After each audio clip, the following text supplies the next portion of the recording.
Grazas, presidente. Bo día a todas e a todos. Bo día, señor conselleiro. Teño que comezar a miña intervención recoñecendo a grata sorpresa cando vin na orde do día que volvía vostede a honrarnos cunha comparecencia, só 3 meses despois da previa. Unha pensaba, vendo o título, que habería unha noticia importante que merecera esta comparecencia. Menos mal que comezaba vostede dicindo que non viña aquí a darse autobombo. Menos mal que o advertía, porque logo o escoito e claro, unha sorpréndese. Mire que van 3 meses dende a súa comparecencia previa e vexome na obriga de decirlle o mesmo, porque nestes 3 meses poderían ter pasado moitas cousas, pero unha ten a sensación de vivir permanentemente no día da marmota. Un compás de espera por parte dunha consellería que o único que fai é agardar directrices dende Madrid, e se Madrid non fala, pois aquí esperamos a ver que acontece.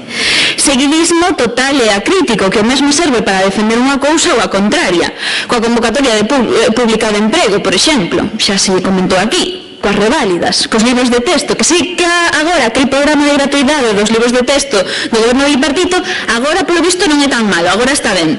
Que non me malinterprete, rectificar está ben, é de sabios. O caso é que o que non estaba mal era algunha vez ter criterio, non sería mala cousa. Foron os primeiros en abrazar as reválidas, e os primeiros en dicir que reválidas non. Mais que iso, foi vostede o que impedir que as reválidas tiveran efectos académicos. Os primeiros en saudar a LOMCE con alegría. Estamos seguros que serán tamén os primeiros en darlle a patada definitiva cando o goberno central teña ben liquidar o que queda da lei. En fin, señor Román, que como xa lle teño dito, como delegado de goberno en ensino vostede non tería prezo. O problema é que é conselleiro. De cal é a súa proposta educativa para o país? Cal é o seu modelo? Cales pensa que deben ser as liñas da futura lei de educación? Como abordar o pacto educativo, alén de obedecer o que decidan en Madrid, que xa nos dixo aquí, eso está moi ben, non nos sorprende, pero acaso o goberno galego non ten nada que aportar a ese debate? Porque sería interesante que se ten algo que aportar o comente na súa réplica. Efectivamente, estamos en un momento de debate do sistema educativo, habería que saber cal é a súa postura.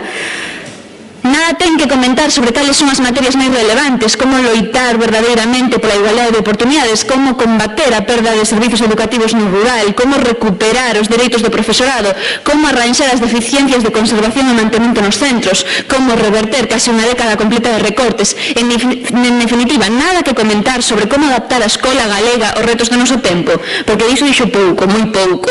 Plurilingüismo, TICs, moi ben, das etiquetas que lle encantan e que repite constantemente. Pero datos concretos, porque do abandono da lingua galega vostede non dixo nada, de que por primeira vez na historia de Galicia menos da metade da poboación fala galego, diso non comentou nada, a vese que non teñe ninguna responsabilidade. Dos tesoirazos continuos, a normalización lingüística nada, sei que non debe ter nada que ver. Das graves desigualdades territoriais na educación digital tampouco nada, porque sabe vostede perfectamente que o acceso a todas esas ferramentas informáticas que tanto lle gusta ten un desequilibrio territorial importantísimo, alén dun importante desequilibrio entre centros concertados e centros públicos. Diso non din nada, pero fan. Así que nos toca valorar o seu modelo educativo en base aos feitos, en base aos datos públicos e oficiais e non invencións de En Marea. E permítame unha aclaración previa que se ten feito moitas veces nesta Cámara, pero como vostede leva só 2 anos de conselleiro igual non os coitou aínda. É o tema do fracaso escolar. Sinto ter que aclaralo porque eu realmente confío na intelixencia de todas as deputadas e deputados, así que todos entenderon xa a trampa do fracaso escolar, pero como vostede non estaba, igual non os coitou aínda. Ten vostede razón, señor conselleiro, o fracaso escolar ten diminuído en Galicia. Agora ben, ten diminuído pola súa xestión? Aí é moi difícil. Pero se temos en conta que leva 2 anos gobernando, será difícil. E non é que lle queira quitar méritos, non. É que hai que ser rigorosas e asumir que se o fracaso escolar está diminuindo dunha banda porque o mercado laboral deixou de ser atractivo, cousa na que vostede, que seivamos, non tuvo responsabilidade. É cousa da que entendemos o Partido Popular non debería sacar peito. Coido que non fará falta aclarar por que en 2007 o mercado laboral acelerado pola burbulla inmobiliaria deixou de ser un atractivo para a mocidade deste país. En segundo lugar, porque quen fai a lei fai a trampa. En este caso, trampas dobres, porque a FP básica é unha das grandes trampas do sistema educativo, un dos seus grandes logros que para o único que serve é para aliviarlles as estatísticas educativas, disfrazando o fracaso escolar como formación, cando en realidade non teñen máis que falar co profesorado para saber que o que están convertindo é en auténticos guetos educativos de mozas e mozos con dificultades que non abandonan os centros, pero de facto están totalmente fora do sistema. Se non está de acordo, aproveite a súa réplica e traigan os datos concretos sobre a titulación ou a superación dos cursos na FP básica. De seguro que serán de grande interese para todas. Non só iso, sería de agradecer que unha vez que xa tivo os seus minutos de anuncio propagandístico, aproveite a réplica para contestar a outras cuestións concretas que preocupan certamente a comunidade educativa. E xa que vostede comezou citando a Santo Tomás, pois falemos, por exemplo, do ensino de filosofía, non podería ser máis acaído. Como sabe, esta materia está a punto de desaparecer de segundo de bacharelato, reducido a unha materia optativa para os alumnos e alumnas de humanidades, sin ponderación na maioría das carreiras, o que vai implicar que a súa demanda siga baixando. Como profesor universitario, vostede que opina? Pensa que era adecuado ter estudantes que non leron nunca a Platón, a Aristóteles, mesmo a Santo Tomás, a Max Weber ou a Carlos Marx, dando por feito que hai algúns autores que lle gustan máis que outros, pero o feito é que non están lendo ningún destes. Pensan que é adecuado? Nos pensamos que a filosofía debe ser unha materia común e troncal para todas, porque non é unha materia de humanidades, trátase dunha materia que forma a cidadanía crítica e responsable, coñecedora dos principios democráticos elementais e do seu lugar na sociedade. E, ademais, vai máis alá das ideoloxías, por iso de que se pode ler a xente de todos os lugares, se tanto medolles dá que a xente pense. Como conselleiro, debería verse irremediablemente implicado en reverter esta situación que é lesiva para o proceso educativo en Galicia, como xa fixeron outras comunidades, non traemos aquí ninguna invención. Como mesmo o Partido Popular no Pacto pola Educación adiantou a súa intención de recuperarla en bacharelato. Entón, vostedes a que esperan? Non opinan nada, esperan.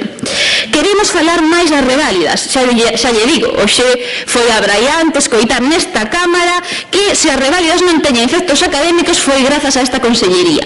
Abraiante dicir pouco, porque parece que fora vostede encabezando as marchas verdes pola recuperación do ensino público. O caso que non o vimos. Nas fotografías vostede non saía, pero igual estaba, Honestidade, señor Román, honestidade. Cada quen o seu. Pode subir aquí e decir o que lle dé a gana, pero todas sabemos que se as reválidas non teñen o efecto académico foi pola xente que esperou nas rúas, non iba vostede encabezando esas protestas. Pero afondemos máis na cuestión da reválida. Sería interesante saber, por exemplo, cantas nenos e nenos participaron nas probas, cal foi a taxa de absentismo e a súa diferenciación entre centros públicos e privado concertados, ou cales foron as consecuencias da aplicación do ano pasado, porque aínda non sabemos nada. Curioso tamén que, pese a ser probas sen efectos académicos, como teima en dicir, o decreto de avaliación de primaria no seu artigo 6.2 diga: os informes das avaliacións individualizadas de terceiro curso de educación primaria e de final de educación primaria teránse en conta. A pregunta, polo tanto, é: teránse en conta ou non? Porque se que non, explíquenos por que este artigo sigue vixente, igual habería que quitalo. En todo caso, din que vostede sea o objetivo de avaliar o sistema. Nos pensamos, xa lle temos dito moitas veces, que o que se pretendía coas reválidas é precisamente establecer rankings, pero vamos a dar un voto de confianza. Traemos propostas, sen facer reválidas, sen ter resultados de reválidas. Mire que a nós se nos ocurren algunhas cousas que se nos escoitara alguna vez, igual resultaban interesantes. En primeiro lugar, aumentar o orzamento para recuperar o nivel orzamentario de cando menos 2008. Segundo, aumentar o profesorado de apoio para garantir máis recursos a quen máis precisa. Isto sí que é comprometerse coa equidade e non outras cousas das que fala. En terceiro lugar, reducir a carga horaria do persoal docente para avanzar nunha atención máis personalizada. En cuarto lugar, reducir as ratios do alumnado e, por suposto, contar para as ratios o alumnado repetidor. É un despropósito, señor Román. É un despropósito que non se conte o alumnado repetidor para decir cantos alumnos hai nunha aula. E non ten explicación ninguna. Pedagóxica, dende logo non. A única explicación que ten é maquillar os seus datos.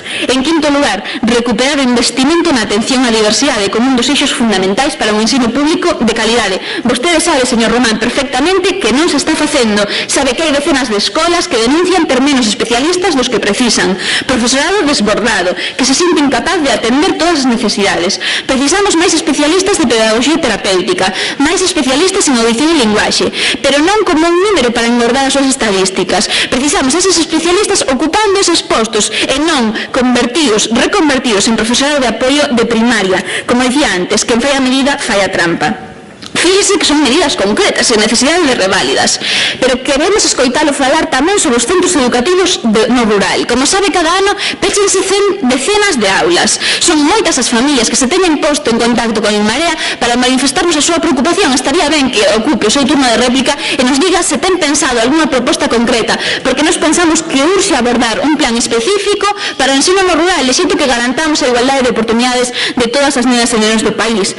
Quixéramos escoitalo falar tamén moción sobre a recuperación dos dereitos laborais do profesorado, da reversión dos recortes. Trátase de seren coherentes. O seu discurso da recuperación xa lle dixen un día casa mal coa realidade que se vive fora. Se agora hai recuperación, devolvanlle a quen lle quitar, devolvanlle aos profesores todo o que lles quitaron. Votamos en falta tamén unha ambiciosa proposta por un ensino en igualdade, máis alá de plans vacíos. Xa o temos dito moitas veces, pero vamos a repetir aquí as veces que sexa preciso. Non se pode dicir que se aposta por un ensino en igualdade mentre se financia con cartos de todas e todos centros machistas que se deben ao alumnado. Rectificar, señor Román, é sabios. Aínda que seña tarde. Non temen o seu erro, aínda se pode facer. Pódese aprobar, pódese aceptar algunhas das medidas que en Marea trae esta Cámara e non votar sistemáticamente que non por ser únicamente cuestións da oposición. Mais nada polo Deus. Moitas gracias, señora Chao.